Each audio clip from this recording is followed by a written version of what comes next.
یہ ہے ڈریک پیسج، دنیا کا سب سے خطرناک سمندری راستہ جسے ہزاروں سال سے انسان اوائڈ کرتے آئے ہیں۔ بہت سے لوگوں کے خیال میں پیناما کینال بنانے کا مین پرپز یہ تھا کہ امریکہ کی ایسٹرن کوسٹ کو چھوٹے روٹ سے ساؤتھ امریکہ اور باقی دنیا سے کنیکٹ کیا جا سکے، اور یہ بات ٹھیک بھی ہے، مگر یہ کینال بنانے کی صرف یہی ایک وجہ نہیں تھی۔ پیناما کینال بنانے کی ایک اور بہت بڑی وجہ یہ بھی تھی کہ سارے سمندری جہاز انٹارکٹیکا اور کیپ ہارن کے درمیان اس 620 میل کے ایریا کو اوائڈ کرنا چاہتے تھے۔ یہ وہ پوائنٹ ہے جہاں پیسیفک، اٹلانٹک اور سدرن اوشن آپس میں ملتے ہیں۔ لیکن اس ایریا کو ڈریک پیسج کیوں کہتے ہیں، اور آخر یہاں پر ایسا ہوتا کیا ہے جس کی وجہ سے آج بھی یہاں سے گزرنا موت کے منہ سے گزرنے جیسا ہے؟ یہ جواب جاننے کے لیے ہمیں جانا پڑے گا 15ویں صدی میں، جب فرانسس ڈریک نام کا ایک سمندری ڈاکو پورے اٹلانٹک اوشن میں خوف کی علامت بنا ہوا تھا۔ یہ وہ ٹائم تھا جب برٹش اور اسپینش امپائرز دنیا کا کنٹرول لینے کی کوشش میں تھے۔ فرانسس کوئی عام پائرٹ نہیں تھا، بلکہ اسے برٹش امپائر کی ڈائریکٹ سپورٹ حاصل تھی، اور اسی سپورٹ پر وہ برٹش امپائر کے لیے افریقن شہروں پر اٹیک کرتا، انہیں لوٹتا اور ان کے لوگوں کو غلام بنا کر برٹن لے جاتا۔ برٹش امپائر فرانسس سے بہت خوش تھی، اور اسی لیے اس نے فیصلہ کیا کہ ساؤتھ امریکہ میں اسپینش امپائر کے کنٹرول کو توڑنے کے لیے فرانسس کو بھیجا جائے۔ پلان یہ تھا کہ فرانسس ساؤتھ امریکہ کی ایسٹرن کوسٹ لائن پر موجود شہروں اور گاؤں کو کنکر کرتا ہوا اسٹریٹ آف میگیلن میں گھسے گا، اور پھر ساؤتھ امریکہ کی ویسٹرن کوسٹ لائن پر موجود ولیجز کو اٹیک کر کے برٹش کنٹرول میں شامل کرتا جائے گا۔ اس دوران وہ جتنے بھی شہروں کو لوٹنا چاہے لوٹ سکتا ہے۔ برٹش امپائر کا صرف انٹرسٹ یہ تھا کہ ساؤتھ امریکہ کی ساری کوسٹ لائن برٹش کے کنٹرول میں آ جائے۔ ڈریک دسمبر 1577 میں 200 لوگوں کے ساتھ 5 شپس پر اس سفر پر نکلا۔ اپریل میں وہ ارجنٹینا تک پہنچا ہی تھا کہ اس کے لوگوں میں پھوٹ پڑ گئی، اور ڈریک نے یہ پھوٹ ڈالنے والے اپنے تقریباً 40 ساتھیوں کو ارجنٹینا میں پھانسی دے دی، اور اپنی 2 شپس کو وہی چھوڑ کے باقی 3 شپس پر اپنا سفر پھر سے کنٹینیو کیا۔ وہ یہ اسٹریٹ کراس کر کے پیسیفک اوشن میں پہنچا ہی تھا کہ زبردست طوفان آ گیا، اور یہ تینوں شپس ایک دوسرے سے بچھڑ گئی۔ ایک شپ کے لوگوں نے سمجھا کہ شاید ڈریک مر گیا ہے، اور وہ واپس انگلینڈ چلے گئے۔ دوسری شپ طوفان میں بچھڑ کر ڈریک پیسج میں آئی اور یہاں پر غائب ہو گئی۔ ڈریک اسی شپ کا پیچھا کرتے ہوئے ڈریک پیسج کے کنارے تک آیا، مگر یہاں پر سمندر کے تیور دیکھ کر وہ سمجھ گیا کہ آگے جانے کا مطلب صرف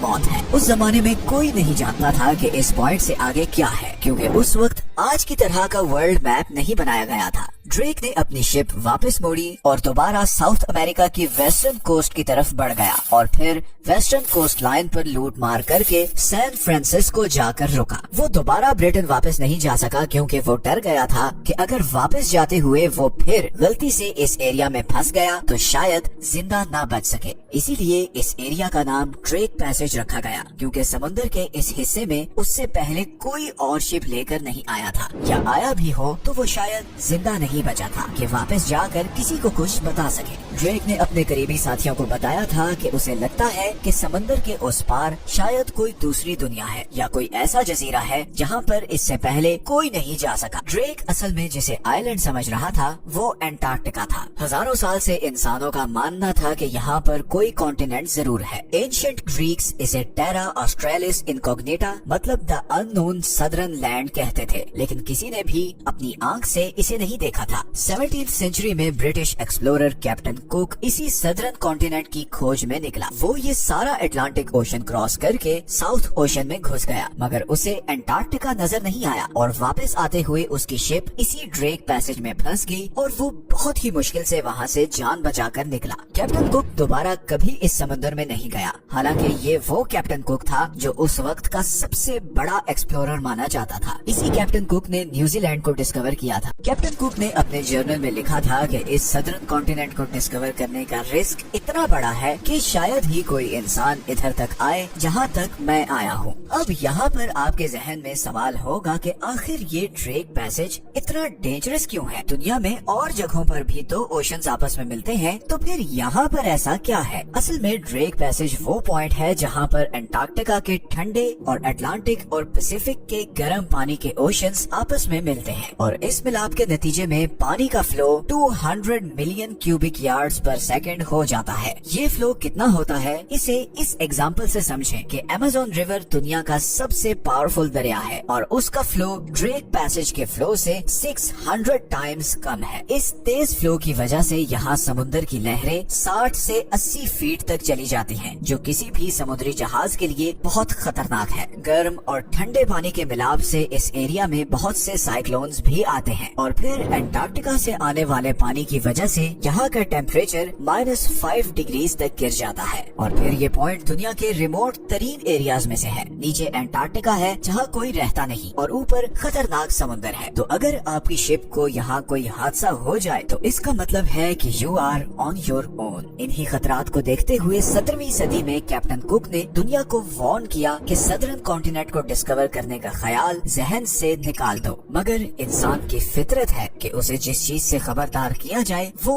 उसकी खोज जरूर लगाता है और ऐसा ही हुआ। 20वीं सेंचुरी के आते ही हर तरफ एक्सप्लोरेशंस और डिस्कवरीज का क्रेज हो गया। सब एक्सप्लोरर्स की नजरें अब साउथ पोल पर थीं। 1914 में मशहूर ब्रिटिश एक्सप्लोरर अर्नेस्ट शैकल्टन ने अंटार्कटिका को एक्सप्लोर करने का इरादा किया। अटलांटिक ओशन को क्रॉस करते हुए वो जब इसी ड्रेक पैसेज के पास पहुंचा तो समुद्र की लहरों ने उसकी शिप को इधर बर्फ के ग्लेशियर्स में ढकेल दिया और उसकी शिप मुकम्मल तबाह हो गई। अर्नेस्ट ने अपने कुछ साथियों को इधर बर्फ पर उतारा और बाकी 5 साथियों को लेकर एक छोटी सी लाइफ बोट में करीब ही किसी आइलैंड की तलाश में निकला ताकि कहीं से हेल्प ले सके। 1 महीना समुद्र में भटकने के बाद आखिरकार अर्नेस्ट साउथ जॉर्जिया आइलैंड पहुंच गया, मगर इस 1 महीने में उसने जो कुछ एक्सपीरियंस किया उसको उसने कुछ ऐसे लिखा कि this is the worst and most dangerous part of our world's oceans और मेरा इस आइलैंड तक पहुंचना किसी मिरेकल से कम नहीं है। अर्नेस्ट ने ये भी कहा कि Antarctica is the last great journey left to man. अगले 3 महीनों में 3 अटेम्प्ट्स करके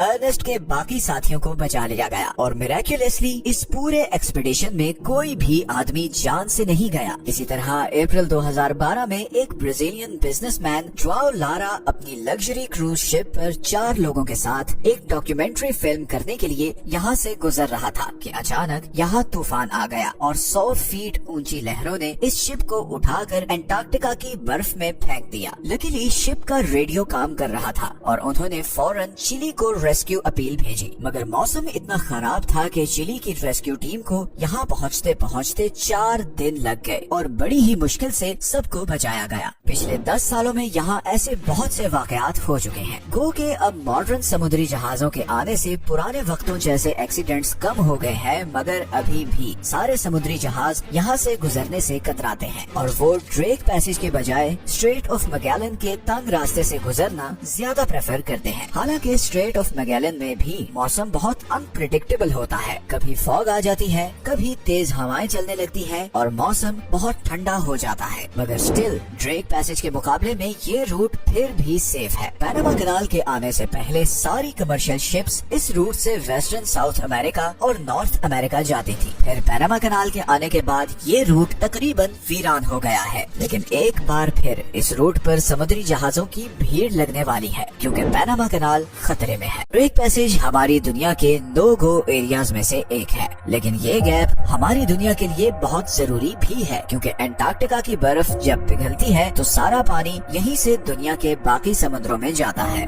ये ड्रेक पैसेज एक एग्जाम्पल भी है कि हमारी टेक्नोलॉजी जितनी भी महान हो जाए, नेचर के सामने हम आज भी उतने ही बेबस हैं जितने हजारों साल पहले थे। अगर आपको ये वीडियो अच्छी लगी है तो चैनल को सब्सक्राइब जरूर कर लें। आपके लिए तो शायद ये छोटी सी चीज हो, मगर हमें इससे बहुत मोटिवेशन मिलती है। मिलते हैं नेक्स्ट वीडियो में एक और इंटरेस्टिंग टॉपिक के साथ।